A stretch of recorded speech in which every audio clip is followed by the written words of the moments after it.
Mazraoui made a real difference. How good does he look? Can see him becoming a cult hero. Cult hero, straight away. It's too much. People really do need to calm down. It's the first game of the Premier League season. Everybody knows, what a predator Ruud van Nistelrooy was. I think, to be fair, he looks like a future Manchester United manager. I'm not quite as negative if it did. I'm not saying it will happen, but I'm not as negative as you two. Crookie, in the last 3 seasons, he has missed 100 games. Take it all back. Unbelievable. The whole thing sounds ridiculous. Well, that's true, though. It's true. I was in tears. I was ripping posters off my bedroom wall that night. Derek Cantona just literally quit. Nobody saw it coming. Yeah. His signing transformed the football club, transformed the history. Hello and welcome to Inside Devils, the brand new talkSPORT show dedicated to all things Man United. I'm your host Flex, and after a somewhat mixed performance according to our producer, but we're saying it's a positive performance against Fulham, Erik ten Hag's side are off to a winning start in the Premier League. And after their debut last week, we've invited the expert panel back to debate and digest the week that's been at Old Trafford. So I'm delighted to welcome talkSPORT's chief correspondent, Alex Crook, and reporter and Joshua Zirkzee enthusiast, Angelina Kelly. Did you choose that? Joshua Zirkzee enthusiast, he was last week, got a debut goal. I can neither confirm nor deny, but I don't have an issue with being a Zirkzee enthusiast. Have you got a little subtitle, Crookie? I probably had many down the years. But, I'm sure we'll find one over the next few weeks and months. Yeah, why not? Why not? Little bold genius superfan. Angelina, let's start with you. You said last week that you were expecting exciting things from Joshua Zirkzee. That's what we saw. How much better could his debut have gone? Maybe if he'd have been able to score another goal, perhaps. But no, I thought it was great. What more could you ask for? You score, and he spoke about it after the game, scoring in front of the Stretford end, that whole link with, when Ruud van Nistelrooy made his debut against Fulham, he was on the score sheet, Zirkzee's on the score sheet. I thought it was absolutely brilliant. I really enjoyed his performance. And that's exactly what you want. I think we've spoken before about, Rasmus Højlund and the pressure that he was under last season to get goals. And I think to start your season like that with the winning goal, the opening game of the Premier League season, amazing. And I just want that momentum to continue for him now. Yeah, when your striker scores straight away, first chance, that's what you want, isn't it, Crookie? Because we saw last year, like Angelina's saying, that Rasmus Højlund went ages without scoring. We think he's ever going to score in the Premier League, but Zirkzee off to a flyer. Yeah, I'm old enough to remember when they paid big money for Andy Cole, and he took a while to get going in terms of goals as well. So I think as a striker, probably more than anywhere else on the pitch, a positive debut can make such a difference. He's already endeared himself to the United fans. He can go into this game of the weekend with his chest puffed out, full of confidence. And it wasn't just a finish, by the way, which was really intricate. Is that the right word? Intricate and really instinctive. But it was the fact that he actually started the move. He dropped deep into midfield. He sprays the ball out to the right-hand side, and he's got the mindset to get in the penalty area. And he wanted it more than anybody else. So, yeah, really positive stuff. And you know what else I noticed after he scored? I don't know if you guys saw, well, you would have.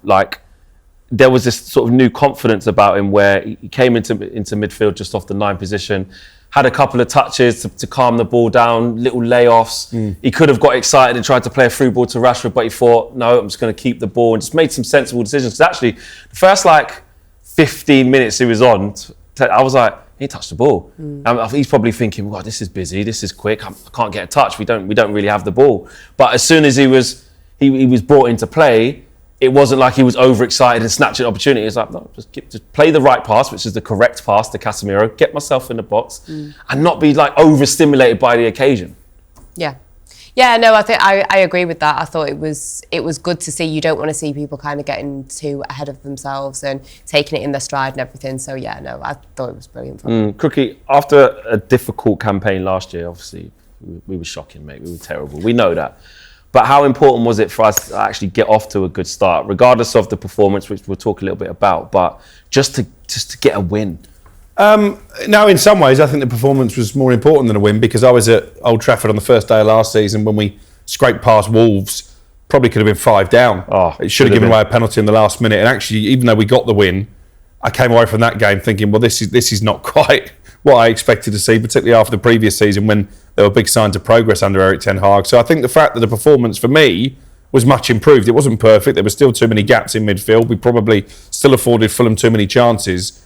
But in terms of playing the ball out from the back, there were a lot less long balls from the goalkeeper than we became accustomed to last season. I thought Mazraoui made a real difference. How good does he look? Can see him becoming a cult hero. Cult hero, straight away, really cult hero. I loved him. For 10 minutes in, I said to my lads, I was watching the match with the kids, and I said, he looks a player. What is it? What was it he was doing where you're going, actually, I can see it? He did the simple stuff well, in terms of breaking up play, wasn't afraid to get into a tackle, but he passed the ball well, and he played much more like a modern fullback than Aaron Wan-Bissaka did in terms of getting involved in the play going forward. So I liked his performance. He was only on for a few minutes, but I quite like Matthijs de Ligt's performance as well. I think he's someone who believes that he can revive his career at Old Trafford. Xerxes we've mentioned already. So I think there are positive. Harry Maguire played well. He was brilliant. And you know what? He's come through so much, hasn't he, Angelina, in terms of turning his United career around. Yes, the captaincy was probably the right thing to take it off, and the spotlight and the scrutiny just so much. But actually, since he's had that captaincy taken off him, he's been fine. Apart from that dive. Yeah. It's a bit cheeky, that. You know, when he did that, naughty. I was just naughty. Harry, you're huge. Like, we know you can't really disguise what we're playing at here. Yeah. But yeah, apart from that, no, I agree, and I almost kind of rate the fact that he's like, no, guys, I'm still here. He's stubborn. Yeah. I actually like that stubbornness of, no, I'm here. I'm going to still be turning up. I'm going to still put 110% in. I actually really rate that from him. And yeah, I think, like you say, the captain's thing, definitely the right decision.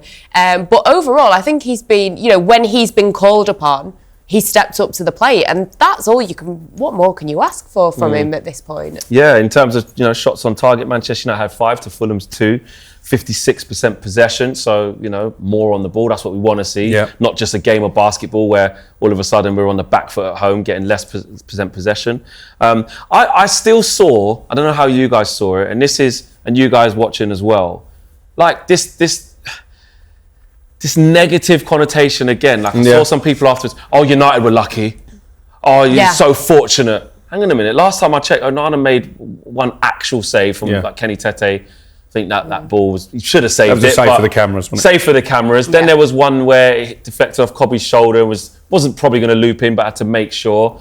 But yes, we gave up a couple of dangerous opportunities. It wasn't perfect. But again, there was this narrative that, well, Man United are exactly the same as last year. Like I said, we were all there at Wolves last year, or we saw what happened. We got absolutely rained on. Matheus Cunha, Cunha had the joy of Old Trafford. He was bearing down on goals, shot after shot after shot, and Varane just came up with a lucky header to let us win. That game was not what we saw against Fulham, was it, Crook? No, it wasn't. And you look at even in the first half when people were saying they weren't very impressive, Bruno Fernandes has missed 2 golden chances that actually, if Rasmus Højlund is fit or a number 9 is fit, you like to think that they'd have been put away, and it would have been a much different complexion at half-time. There were people on talkSPORT, our pundits, saying it's the same old United. I thought that was quite a lazy narrative. Lazy. I'm actually sick and tired of it. Like, it always happens, not just here at talkSPORT, but other media outlets. And you hear it as a United fan, and it just frustrates you because I feel like people want to see us just be bound to compound the misery. Like, don't look forward. Don't get a little bit excited about some of the changes that have happened at the club, the forward thinking, some of the players you've brought in. Don't be a little, happy that actually in the first 20 minutes, I was like, it's sitting off a bit here. But after that, Mason Mount's initiating the press. We're high up. Kobbie Mainoo went under the radar in terms of how many times he regained possession. People not talking about that. Casemiro, like, we're asking for a player to have a redemption arc. Yeah. He was good. What I find odd, and you touched on it a little bit last week, is the number of people waiting to hammer Erik ten Hag. There's one high-profile former British television presenter on Twitter who seems to make it his favourite sport just to batter Erik ten Hag. And I don't really get it because I think he's handled himself with dignity. I think he's very polite to the media.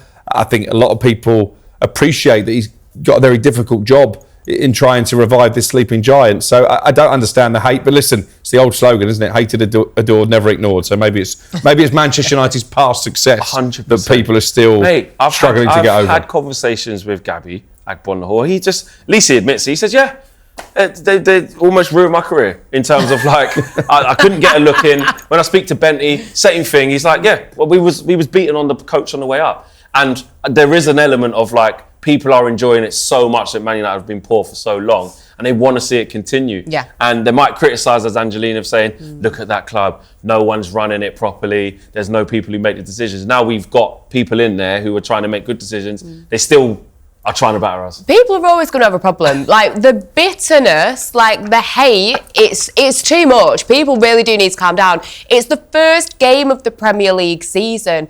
I don't think anyone was expecting. I mean, even Erik ten Hag said we're not 100% ready. And people latched And they jumped on that. They But did. of course, Not allowed to say that. Even Pep said it, and it was fine. Yeah. But it's like you look at it. You've had pre-season, but you've got new players coming in. You've had injuries. You've got all this stuff going on. I don't think if you asked any Premier League manager, they'd in their heart of hearts be like, we're 100% ready, because you don't even know what you're kind of rocking up to with this Premier League season. So I think I didn't like when people were jumping on that. I agree, but I just think people just want to see Erik ten Hag fail. But I don't get it. He's a nice bloke. He's a nice guy. Just give people him some want to time. see him sacked before Christmas. People are desperate for it, and I walked away from that Fulham game.